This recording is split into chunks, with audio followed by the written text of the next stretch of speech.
मित्रांनो, आपण याच्यात बघूया कोर्सेस आणि संधी. 3D व्हिजन इन्स्टिट्यूटमध्ये शिकवले जाणारे कोर्सेस प्रात्यक्षिकासह असतात आणि विद्यार्थ्यांना इंडस्ट्रीमध्ये काम करण्यासाठी तयार करतात. या कोर्सेसमध्ये AutoCAD, 3D, Max, SketchUp हे महत्त्वाचे सॉफ्टवेअर शिकवले जातात. सर, AutoCAD शिकताना कोणत्या बेसिक गोष्टी विद्यार्थ्यांनी लक्षात घेणं आवश्यक आहे? ॲक्च्युली तसं पाहायला गेलं ना तर AutoCAD हा कोणत्याही कंपनीचा गेट पास आहे. मला म्हणजे तुम्हाला मी ह्या भाषेत सांगेल, कारण की AutoCAD म्हणजे कोणतीही इंडस्ट्री बघा तुम्ही, प्रत्येक इंडस्ट्रीला एक प्लॅनिंगची गरज असते. जसं की तुम्ही मेकॅनिकल इंडस्ट्री बघा, इलेक्ट्रिकल बघा, सिव्हिल बघा, आर्किटेक्चर बघा, की आपण पुढे काय करणार आहोत, एवढा स्पेस आहे तर ह्या स्पेसचं कसं युटिलायझेशन करू शकतो आपण, तर ह्या सगळ्या गोष्टी आपल्याला AutoCAD सांगणार आहे. तर मग AutoCAD मध्ये प्लॅनिंग हा पार्ट खूप चांगल्या पद्धतीनं बनवता येतो. म्हणजे काय, AutoCAD मध्ये आपल्याला एरिया डिफाईन करता येतो की माझ्याकडे एवढा एरिया आहे.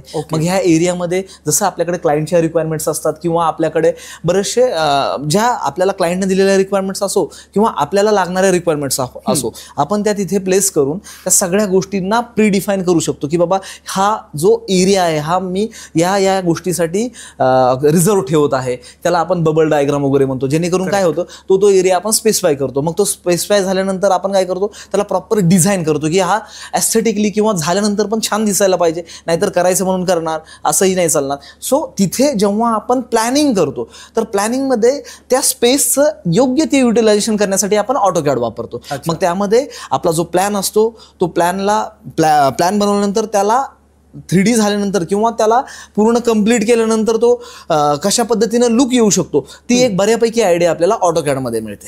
Very nice.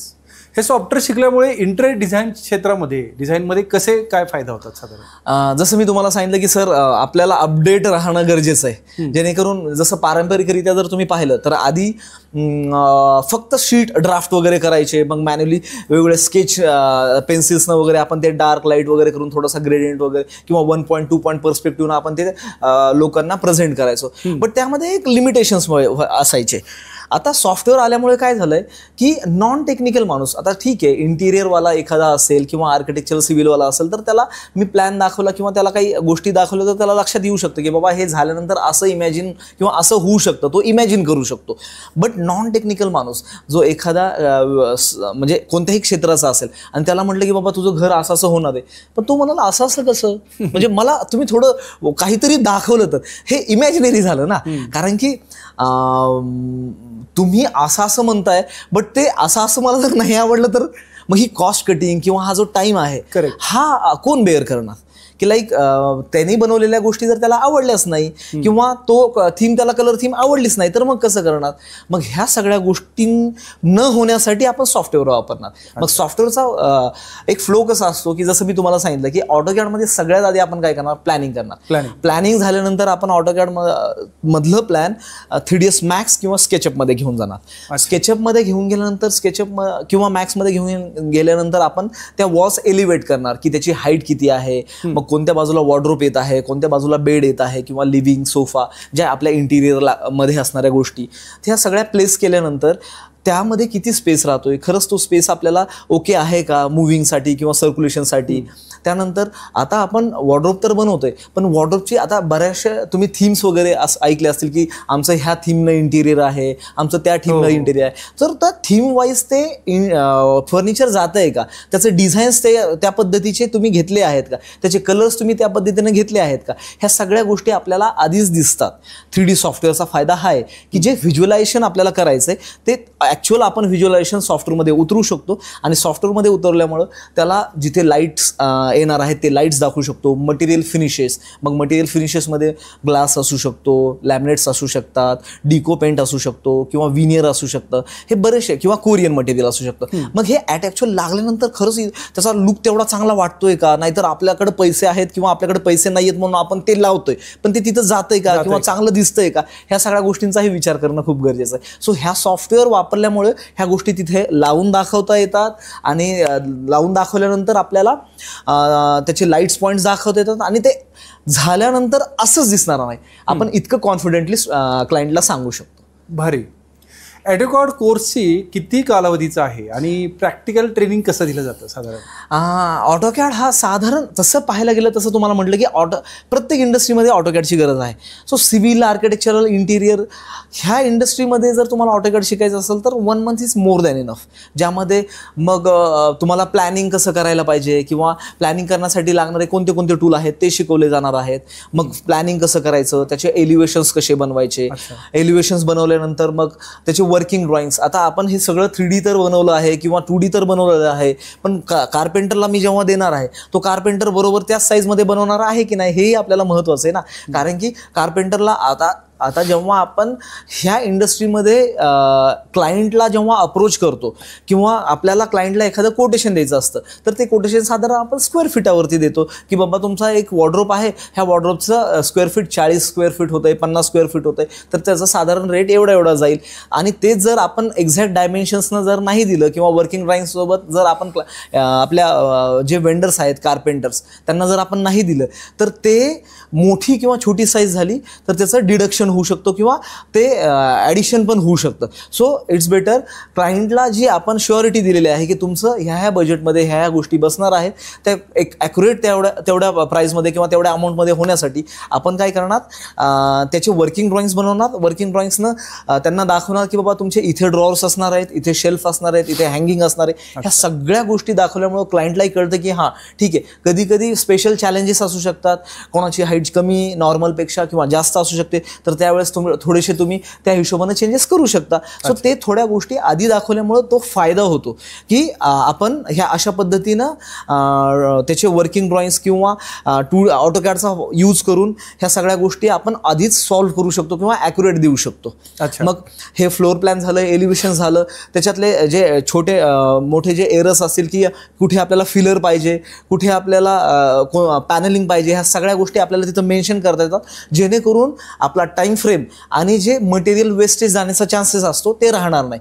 आता बऱ्याचशा वेळेस तुम्हाला म्हणजे असंही होतं की जी आपली प्लायवूडची शीट आलेली असते ती 8x4ची असते, 7x4ची असते.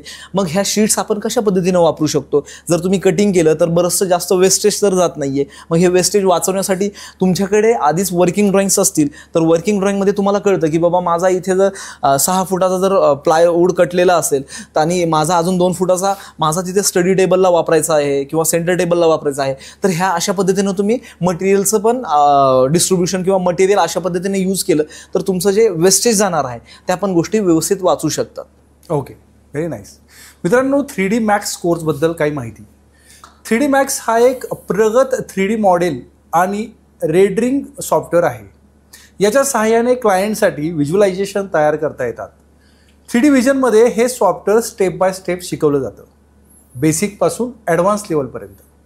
सर, 3D मॅक्स शिकल्याने डिझायनरला प्रेझेंटेशनमध्ये कसा फरक पडतो? खूप छान प्रश्न विचारलाय तुम्ही. ॲक्च्युली जर तुम्ही पाहिलं तर 3ds मॅक्स हे प्रॉपर व्हिज्युअलायझेशनचं सॉफ्टवेअर आहे. 3ds मॅक्समध्ये काय होतं की तुम्ही जर पाहिलं की जेव्हा तुम्हाला, जसं मी तुम्हाला सांगितलं की क्लायंटला तुम्ही म्हणणार आहात की बाबा ही वॉल आपण अशा पद्धतीनं ग्रूव्ज देणार आहेत, ह्या वॉलवरती अशा पद्धतीची पॅनलिंग येणार आहे, तर ती खरंच कशी दिसणार आहे?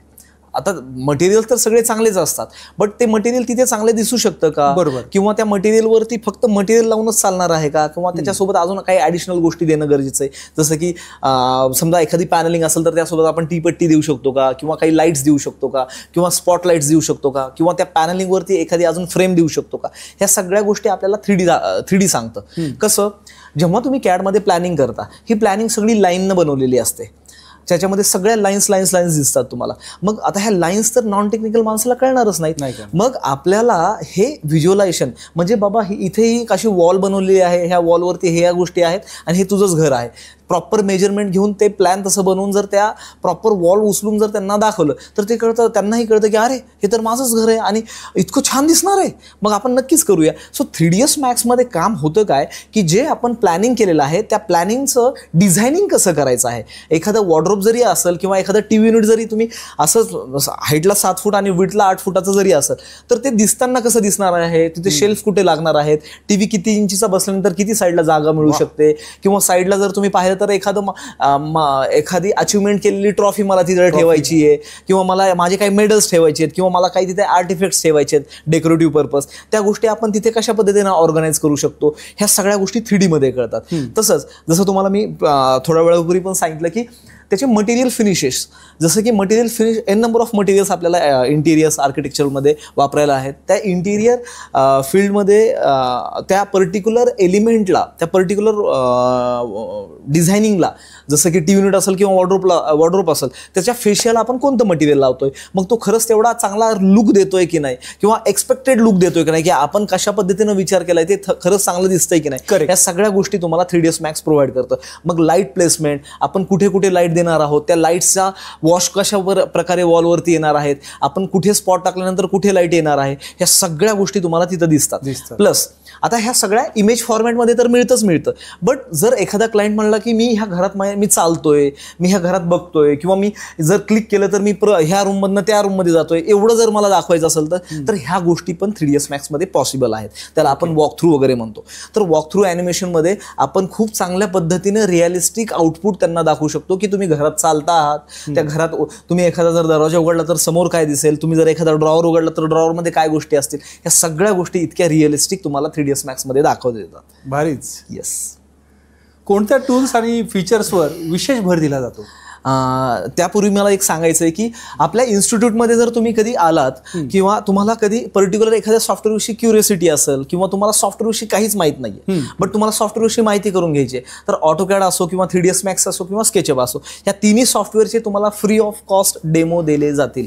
तुम्हाला त्या सॉफ्टवेअरमध्ये काय काय गोष्टी शिकायला मिळणार आहेत, त्याचा एक बेसिक कमांड्स काय असतील, त्याचं आउटपुट कसं असणार आहे, आणि हे कशा पद्धतीनं तुम्हाला हेल्पफुल होऊ शकतं, ह्या सगळ्या गोष्टी तुम्हाला लाईव्ह फ्री ऑफ कॉस्टमध्ये आपल्या इन्स्टिट्यूटमध्ये जर तुम्ही व्हिजिट केलं तर नक्कीच तुम्हाला ह्या गोष्टी फ्री ऑफ कॉस्टमध्ये बघायला मिळतील, जेणेकरून तुम्हाला ते अजून चांगल्या पद्धतीने समजू शकतात. ओके. तर पुढचा प्रश्न आहे, कोणत्या टूल्स आणि फीचर्सवर विशेष भर दिला जातो? ॲक्च्युली मॅक्समध्ये जर तुम्ही पाहायला गेलं तर पर्टिक्युलर टूल म्हणजे काय, मॅक्स हे 5 मॉड्यूलमध्ये डिव्हाइड केलेलं सॉफ्टवेअर आहे, ज्यामध्ये फर्स्ट मॉड्यूल आहे मॉडेलिंग, दुसरं जो मॉड्यूल आहे दॅट इज टेक्स्चरिंग, अच्छा, तिसरं मॉडेल जे आहे लाइटिंग, फोर्थ मॉडेल आहे रेंडरिंग, आणि फिफ्थ मॉडेल आहे वॉक थ्रू. ह्या 5 मॉड्यूलमध्ये सॉफ्टवेअर डिव्हाइड केला आहे. तर ह्या 5ही सॉफ्टवेअरमध्ये जर तुम्ही पाहिलं तर आपण पूर्ण डिटेलमध्ये त्यांना सगळ्या गोष्टी शिकवतो. म्हणजे आता तुम्ही जर साईट पाहिली, जसं तुम्हाला मी सांगितलं की डिफरंट थीम्सनं इंटिरियर्स डिझायनर डिझाईन करतात, मग प्रत्येक वेळेस सेमच वॉर्डरोब असेल का, किंवा प्रत्येक वेळेस सेमच टी युनिट असेल का? नाही.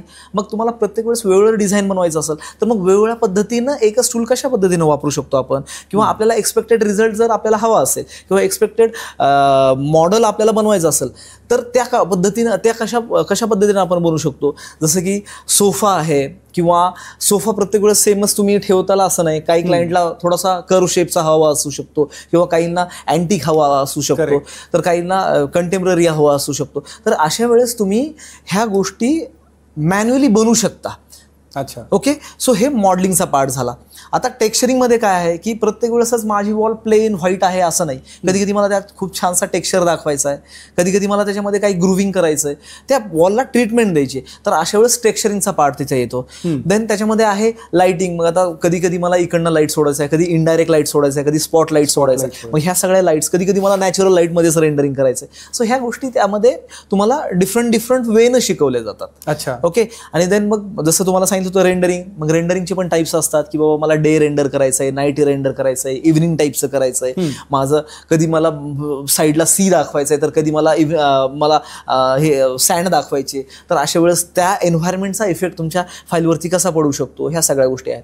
आणि वॉक थ्रू हा एक खूप मोठा पार्ट आहे मॅक्समधला, जो की तुम्हाला खूप चांगल्या पद्धतीनं एक रेव्हेन्यू जनरेट करून देऊ शकतो. कारण की वॉक थ्रूमध्ये डिटेल्ड काम तर करावंच लागतं, बट त्याचा जो त्याच्यातनं जर तुम्हाला मिळणारा बेनिफिट आहे तर तो खूप चांगल्या पद्धतीने मिळतो. वॉकथ्रूमध्ये जेव्हा तुम्ही स्पेशलायझेशन कराल तर त्याच्यामध्ये जो तुम्हाला त्याच्यामधनं जो रेव्हेन्यू मिळतो तो खूप चांगल्या अमाऊंटमध्ये मिळतो, कारण की त्याची जी कॉस्टिंग वगैरे आपण क्लायंटला चार्ज करतो ती पर सेकंड्समध्ये असते. सो त्यामुळे वॉकथ्रूमध्ये सुद्धा की काय काय गोष्टीचं लक्ष ठेवणं गरजेचं आहे, कारण की व्हिडिओ बनवताय ना तुम्ही. सो व्हिडिओ बनवत असताना जसं इमेजेसमध्ये तुम्ही काही गोष्टी मॅनिप्युलेट करू शकता, एखादी गोष्ट झाकून ठेवू शकता, हाईड करू शकता, बट म्हणजे एक्सपोज करू शकता, बट वॉकथ्रूमध्ये तसं नाही आहे. वॉकथ्रूमध्ये तुम्हाला सगळ्याच गोष्टी डिफरंट वेनं दिसणार आहेत, तर मग त्यावेळेस तुम्ही सगळ्या गोष्टी कशा व्यवस्थित ऑर्गनाईज करू शकता किंवा हे इकडनं इकडे जाताना तुम्हाला काय करावं लागेल या सगळ्या गोष्टी वॉकथ्रूमध्ये कव्हर केल्या जातात. Very nice. 3ds Maxचा जर तुम्हाला फ्री डेमो हवा असेल